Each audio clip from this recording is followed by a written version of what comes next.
Yes, Miles. Tinawagan na ako ng HR. Uy, thank you talaga for helping me get the job. See you soon. Bye. Hazel! Uy, Hazel! Ano?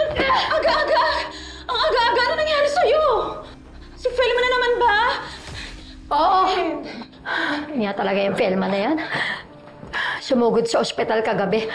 Kasama si Jessica. Tapos si Jessica, sinaktan ako. Tinulak ako. Oh my God. Ganun pala yun, no? Ganun pala yun kapag sinaktan ka ang sarili mong anak. Hindi katawan yung masakit sa akin, eh. Ito.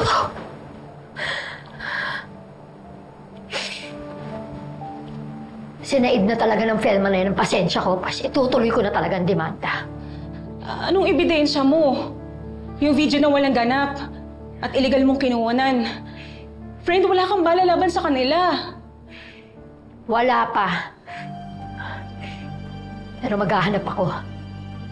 Mahina yung concubinage case na balak mo. O sige, sabihin na natin by some divine intervention. May matisod kang ebidensya. Si Manuel lang makukulong, hindi si Felma. Gusto mo bang tuluyang isumpakan ng anak mo na si Jessica, ha? Kailangan humarap ako ng paraan para mahawakan ulit sa leeg si Jessica. Para sa ganun, mapilitan rin bumalik sa akin si Manuel. Paano? Yung mga videos sa spy camera ko. Hindi ko pa lahat nare-review. Baka may mahanap ako doon na pwede kong gamitin laban sa kanila.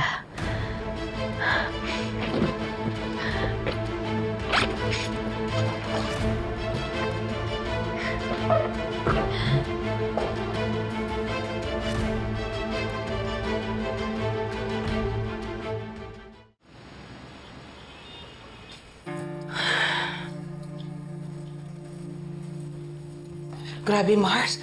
Palala na palala yung puksaan ni Jessica at ni Colleen. Pagkatapos itong impactang to, nagtanim pa ng camera. Tapos may banta pa ng demanda.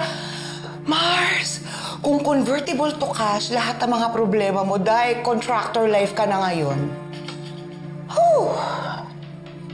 Alam mo, Mars, sa tingin ko, isa lang ang solusyon sa lahat ng problema mo.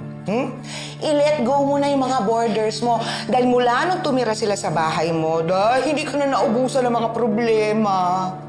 Mars, huwag mo naman isisi lahat kina Manuel at Jessica. Huh?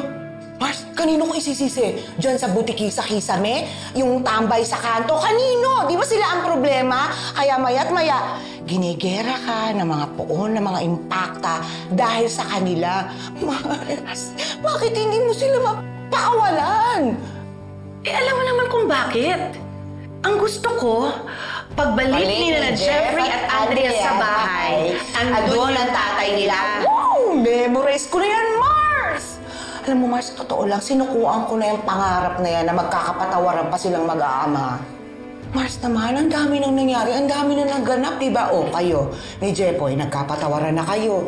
O, pero asan sila ngayon? Ha? Ayaw umuwi ni Andrea, diba?